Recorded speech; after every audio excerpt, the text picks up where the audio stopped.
Exercise number 3.2 question number 1। Last time हमने जो था वो अपने इसी एक्सरसाइज के प्लस और माइनस वाले क्वेश्चंस कर लिए थे, ठीक है, जिसमें एडिशन हो रहा था और इसमें सब्ट्रैक्शन हो रही थी अकॉर्डिंग टू बेस सिस्टम। ठीक है, आज मैंने आपको बताया था कि कुछ पार्ट्स मैंने होमवर्क में दिए थे और ये कहा था कि आज मल्टीप्लिकेशन में करेंगे बेस सिस्टम के क्वेश्चन।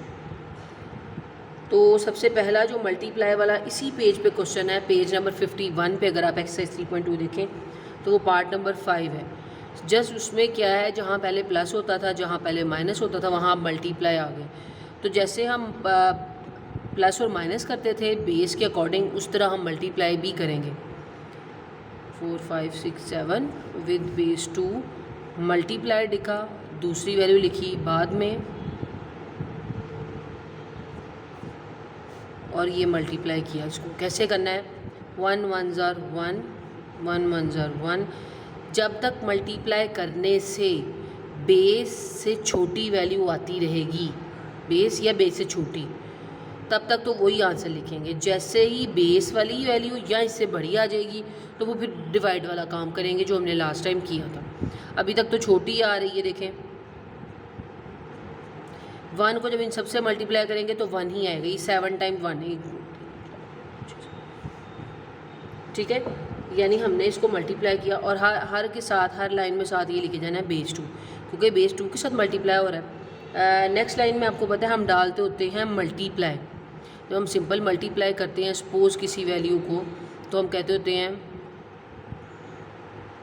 पहली लाइन मल्टीप्लाई की, फिर नेक्स्ट लाइन में डाला मल्टीप्लाई का साइन और फिर आगे वाली वैल्यू को मल्टीप्लाई किया। ऐसे करते होते हैं। बिल्कुल यहाँ पे भी हम ऐसे ही कर रहे हैं, बस साथ में वो बेस वाला काम माइंड में रख रहे हैं और साथ में ये लिखी जा रहे हैं इस टाइम। अब नेक्स्ट टाइम में लिखना है मल्टीप्लाई। जैसे यहाँ नेक्स्ट टाइम एक बार मल्टीप्लाई लिखते हैं, उससे अगले लाइन में 2 बार मल्टीप्लाई लिखते हैं, उससे अगले लाइन में 3 बार मल्टीप्लाई लिखते हैं।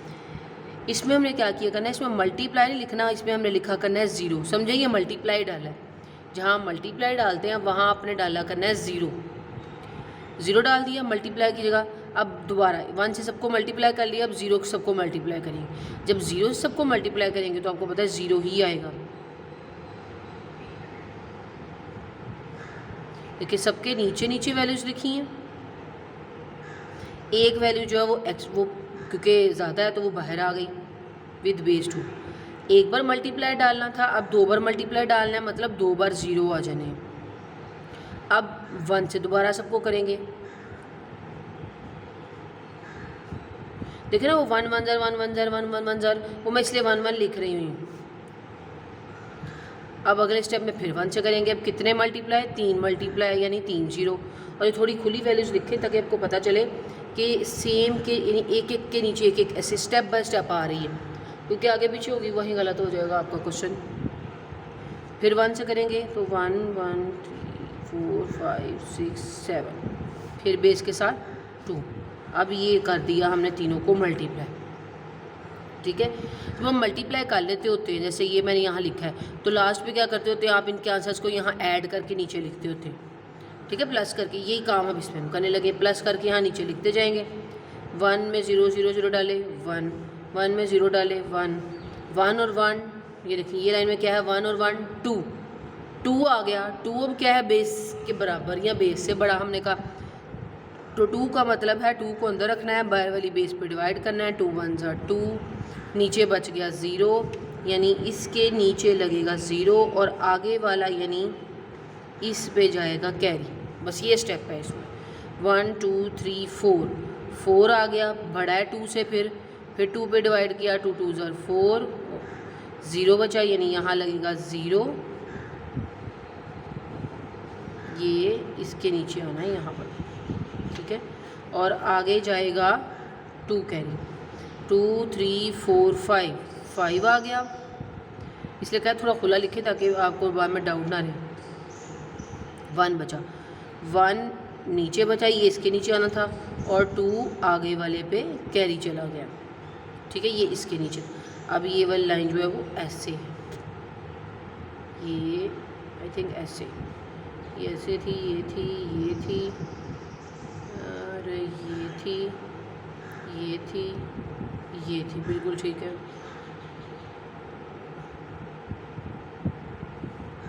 जी 2 3 4 5 5 आया फिर आपके पास। 5 का मतलब है यही वाली काम यूज़ करेंगे, यहाँ पर 2 और आगे वाले पे 1 कैरी 2 3, ये देखिए अब ये ऐसे है 2 3 4 5, फिर 1 आ गया, नेक्स्ट वाले पे 2 कैरी 2 3 4, 4 के लिए हमने क्या किया था ये वाला 0 आ गया, आगे वाले पे 2 कैरी 2 3 4, 4 के लिए फिर 0 आ गया 2 कैरी 2 3, 3 के लिए नहीं हमने किया, 3 के लिए देख लेते हैं, 3 के लिए नीचे 1 बचा, 1 बचा, आगे वाले पे 1 कैरी नहीं था तो वो जो आगे वाला 1 है वो भी साथ में यहाँ आ गया और ये हमने इसको लिख दिया बेस 2 के साथ। ठीक है, बस एक बात का ख्याल रखना है अभी आपने कि ये जो मैंने खुला खुला लिखा है आपने इन सब डिजिट्स को ऐसे खुला खुला लिखना है। ये देखें ऐसे, इससे ये पता चलेगा ये इसके नीचे ये वैल्यूज़ हैं, इसके नीचे ये हैं, इसके नीचे ये, देखिए यहाँ थोड़ी सी टेढ़ी लाइन हो गई थी, ये ऐसे, ये मैंने वैसे रफ़ किया, काम नीट में नहीं करना, थोड़ा खुला खुला लिखोगे ना, जितनी इनमें स्पेस है उतनी सब में रखनी है ताकि वो मिस्टेक ना हो, ऐड करने में कोई मुश्किल नहीं होगी। ये था मल्टीप्लाई का प्रोसीजर, सिंपल मल्टीप्लाई किया बेटा हमने, जहाँ पर बेस या बेस से बड़ा आ गया या बेस के बराबर आ गया वहाँ डिवाइड करके लिख लेना है। मल्टीप्लाई की जगह यहाँ 0 आएंगे हर स्टेप में, जहाँ मल्टीप्लाई लिखते थे पहले में 1, दूसरे में 2, तीसरे में 3 और आगे ऐसे। बाकी दोबारा लास्ट में उनको ऐड किया, ऐड में जो बड़े आते गए उनको 2 पे डिवाइड करते गए और आंसर जिस तरह आपको कल बताया था वैसे लिखते गए। नीचे वाली वैल्यू नीचे आती होती है, ऊपर वाली वैल्यू आगे कैरी चली जाती होती है। तो ये मल्टीप्लाई वाला क्वेश्चन कर लिए। एक पार्ट में आपको और करवा देती हूँ मल्टीप्लाई का किसी बड़ी बेस के साथ, ताकि आपको आइडिया हो जब मैं आपको बताती हूँ आपने आज होमवर्क में क्या क्या करना है। ये देखिए अब ये मैंने पार्ट नंबर लिखा है 9, ये भी क्या था, ये बेस 5 के साथ है और मल्टीप्लाई वाला है। तो ये भी स्टार्ट करते हैं वही काम, पहली वैल्यू लिखी ऊपर, दूसरी वैल्यू लिखी,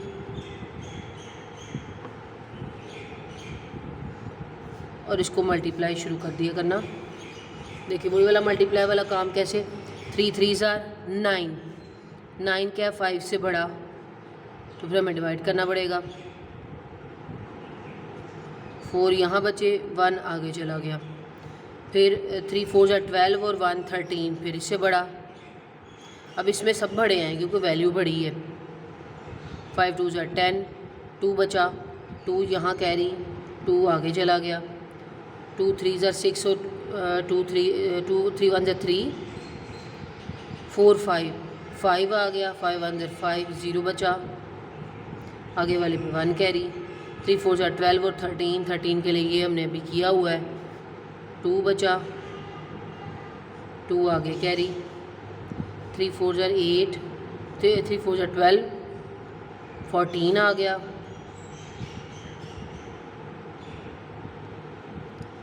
4 बचा, 2 आगे कैरी देने के लिए नहीं था मतलब वो भी यहाँ आ गया। ये हमने लिख लिया बेस 5 के साथ।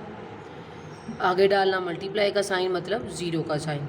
अब 2 के साथ सबको करेंगे, 2 3 6, 6 फिर आ गया 5 से बड़ा, तो 6 का मतलब है 5 1 5, नीचे 1 बचा और आगे भी 1 कैरी चला गया।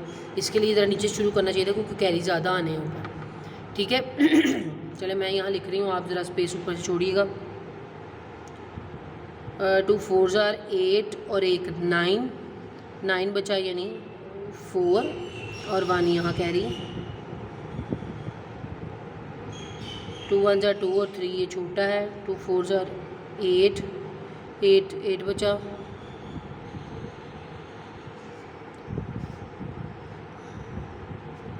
3 यहाँ और 1 आगे कैरी, 2 4 8 और एक 9, 9 के लिए फिर यहाँ 4 और 1 आगे कैरी यानी 1 भी साथ ही आ गया।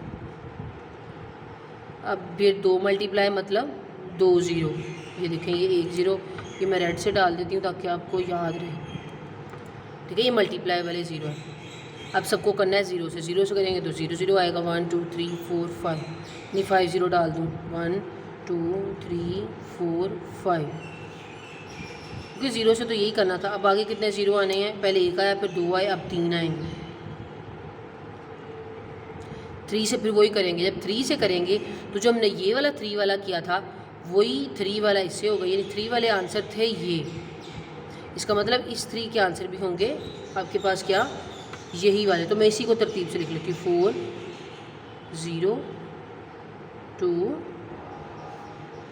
4 2। मैंने उसी को यहाँ पर लिख लिया क्योंकि मैं पता था अगर एक बार 3 से किया तो ये है, इस बार 3 से भी करेंगे तो वही आएंगे, तो इस तरह आसानी हो जाएगी। अब आगे कितने ज़ीरो आने हैं आपके पास? आगे आने हैं 1 2 3 4 5 वैल्यूज थी, पहले 1 0 आए, फिर 2 0 आए, अब 3 0 आए। अब नेक्स्ट हमारे पास कितने ज़ीरोज़ आएंगे? हमारे पास 4 ज़ीरोज़ आएंगे।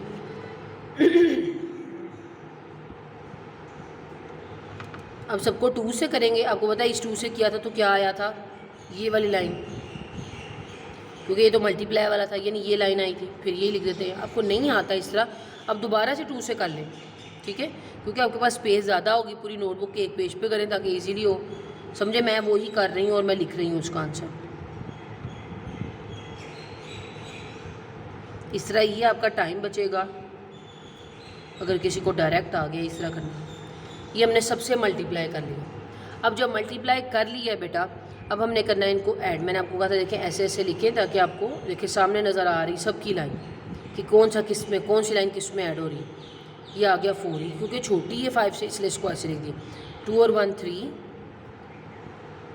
4 2 3 4 5 6 7 8 9 9 आ गया। 9 क्या है जी? 5 से बड़ा। तो जब 9 को हमने यहाँ पर डिवाइड करके दिखाया हुआ है, 9 को जब डिवाइड किया था तो नीचे 4 बचता है, ऊपर 1 बचता है, यानी इस लाइन में यहाँ 4 और आगे वाली में कैरी चला जाएगा 1 2 1 3 4 5 6 7 8 9 10 और 1 11। जब 11 आ गया है तो वो भी 5 है, 5 से बड़ा है। 10 करीब करीब डिवाइड करते होते हैं ना। नीचे बच गया 1, ऊपर चला गया 2, नीचे बच गया 1, ऊपर कैरी चला गया 2 2 2 4 4 और 4 8 9 10 11 12 12 आ गया आपके पास। 2 नीचे बचा और 2 आगे कैरी चला गया। ये सारा जो है ये रफ वर्क है, ये वाला आपने साइड पे करना है, ठीक है। इसको 2 3 4 5 6 7 8 8 आ गया आपके पास।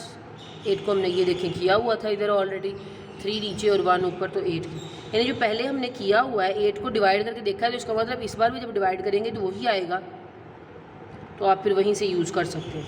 4 5 6 7 8 फिर वही आ गया, यानी 8 के लिए होता है 3 और 1 4 5 6 7 7 आ गया। 7 हमने इधर नहीं किया हुआ, 7 को भी डिवाइड कर लेते हैं। 2 नीचे 1 ऊपर, 2 नीचे 1 ऊपर, 1 और 1 2, ये तो वैसे ही छोटा 5 से, तो ये ऐसे ही आ गया। ये देखें ये लेंथी क्वेश्चन था, थोड़ा ध्यान से देख के करने वाला क्वेश्चन है। स्टेप बड़े ध्यान से देखेंगे तो आपसे होगा। मल्टीप्लाई वाले अब सारे यही क्वेश्चन है बेटा। अब आप देखें, मुझे यहाँ से देख के मैं आपको बताती हूँ। एक ये मैंने करवा दिया है और मैंने एक ये करवा दिया। आप लोगों ने करना है इसका part number 10, part number 13, part number 14, ठीक है। ये सारे के सारे मल्टीप्लाई वाले हैं। ये 4-5 जो मैंने अभी आपको बताए हैं, ये आपने होमवर्क में कर लेने हैं। इसके अलावा जो है पीछे बुक ओपन करें, रिव्यू एक्सरसाइज के भी इसके साथ ही कर लीजिएगा। लिखिएगा review exercise question number 6 part number 4 homework, plus question number 7 part number 3 part number 4 homework. यानी ये जो सारे पार्ट्स मैंने बताए हैं ये आपने अब होमवर्क में करने हैं, ठीक है।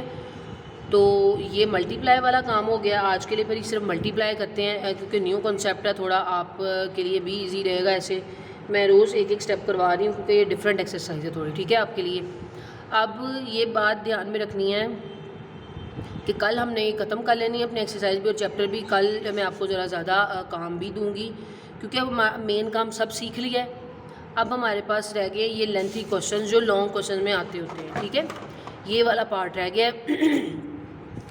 इसमें देखिए, इसमें बेस सिस्टम भी यूज़ हो रहा है, इसमें इसको डिवाइड करना भी आएगा, इसमें इसको डेसिमल में चेंज करना भी आएगा, इसमें मल्टीप्लाई भी करना आएगा, इसमें प्लस करना भी आएगा। तो इसमें अब आपने, अगर आपको सारे कॉन्सेप्ट आते होंगे तो फिर आप ये इजीली कर लोगे। अब ये कल तक जो है वो अच्छी तरह से इसको करके रखें, कल हमारा ये चैप्टर कंप्लीट हो जाना है, ठीक है। आपका एक काम और है कि आपने आज अपनी रिव्यू, एक तो मैंने जो 2 क्वेश्चन यहाँ से 3 पार्ट दिए हैं, यानी 1 2 3 पार्ट रिव्यू एक्सरसाइज के होमवर्क में दिए हैं, वो भी करने हैं, और रिव्यू एक्सरसाइज के MCQs का आपका होमवर्क है। ठीक है, ये होमवर्क ऐसे है कि आपने ये सारे बुक पर ही सॉल्व करने हैं। अच्छा, एक मैंने आपको आज बतानी थी, ये नीचे डेफिनेशंस वाला पार्ट आ रहा है, क्वेश्चन नंबर 2 पेज नंबर 52 अगर आप देखें तो ये बेटा डेफिनेशन वाला पार्ट आ रहा है। इस पर लिखा हुआ define the binary system, right the digit used in the octal system, define the decimal number system. तो बेटा इसके लिए हम इसका आंसर देखते हैं। आज ये देखते हैं डिफाइन बाइनरी सिस्टम क्या होता है। ये वाला क्वेश्चन नंबर 2, इसके आगे पेज नंबर लिख लें, 40 पे है इसका आंसर, पेज नंबर 40 पे लिख लें, यहाँ पेज नंबर लिख लें साहब। अब पेज नंबर 40 ओपन कीजिए। ये देखें, मैंने आपको फर्स्ट डे जो था ये वाली डेफिनेशन एक करवाई थी, कौन सी, बाइनरी नंबर सिस्टम की, ये करनी है बेटा डेफिनेशन। एक बेटा ये बाइनरी का मतलब होता है विद बेस 2। बाइनरी का मैंने आपको मीनिंग बताया था उस दिन। ये वाला देखिए, number system with base, a number system formed by 2 digits. 2 का मतलब होता है उससे पीछे वाले, 2 से पीछे क्या होगा, या 0 या 1। तो अगर उसने कहा डिजिट 0 1 होंगे वो कहलाएंगे is called the binary system and it's base is 2। ठीक है, ये यहाँ से लेके यहाँ तक इसकी डेफिनेशन कर लेनी है आप लोगों ने। और साथ में उसने कहा है this system is not in your everyday life apparently, but it is very important system because it is use in all the type of computers because stores information in the form of binary number system. इसको पढ़ लेना है। उसने ये कहा है कि जब आपने कंप्यूटर की लैंग्वेज देखी हो ना, कंप्यूटर पे जब हम काम कर रहे होते हैं तो उसके जो पीछे आपके, यानी आपकी प्रोडक्ट्स के, आपके किसी काम के जो पीछे कोड होता है, जो पीछे इन्फॉर्मेशन होती है मेन उसका छुपी होती है, वो ये 0 1 की फॉर्म में होती है। 0 0 0 1 कोड, 0 0 3 1 3 सॉरी 3 कह रही हूँ, 0 1 2 3 0 3 नहीं आएगा, सिर्फ 0 और 1 आएगा। तो इस तरह के कोडिंग सिस्टम में होते हैं। तो उसने कहा है ये अपेरेंटली तो यूज़ नहीं होता हुआ नज़र आ रहा, लेकिन ये हमारे कंप्यूटर्स की स्टोर करने के लिए इंफॉर्मेशन में ये वाला सिस्टम यूज़ होता है। ये कोडिंग सिस्टम यूज़ करते हैं, इन कोड्स यूज़ करते हैं किस्म के आप इन की फॉर्म में। तो ये बेटा डेफिनेशन है, इसको रीड कर लीजिएगा, समझ लीजिएगा। आगे लिखा है number system with base 5। This number system involves the digit 5 का मतलब है 5 से छोटे digit 0 1 2 3 and 4। The largest base system 5 of base system 5 is 4। Largest क्या होगा, लार्जेस्ट नंबर डिजिट क्या होगा, 4, यानी 5 से 5 के करीब लार्जेस्ट क्या है, 4। ठीक है, इस तरह से। तो ये कर लेनी इसकी डेफिनेशन, मतलब वो कहेंगे नंबर से define number system with base 5। तो आपने ये डेफिनेशन लिख देनी है। इस तरह define number system with base 8। तो आपने the number system with base 8 is called the octal system. In this system 8 digits 0 to 7 are used. The largest digit in base 8, largest digit क्या होगा 8 में 7, क्योंकि 8 बेस में 8 तो नहीं हो सकता, 8 बेस में 8 से छोटा 7 हो सकता है। तो ये 3 डेफिनेशन है। इसकी डेफिनेशन वो कहेंगे डिफाइन बाइनरी सिस्टम, या हम कहेंगे define number of system with base 2, mostly define binary system ही कहेंगे। अब ये तीनों डेफिनेशन और जो आज वाला काम दिया वो कर लेना है। ये एक डेफिनेशन रहेगी, जो पीछे वाली रिव्यू एक्सेस की दोनों डेफिनेशन रहेगी वो कर लेंगे कल, और 3.2 को कंप्लीट कर लेंगे। तो बेटा अल्लाह हाफिज़।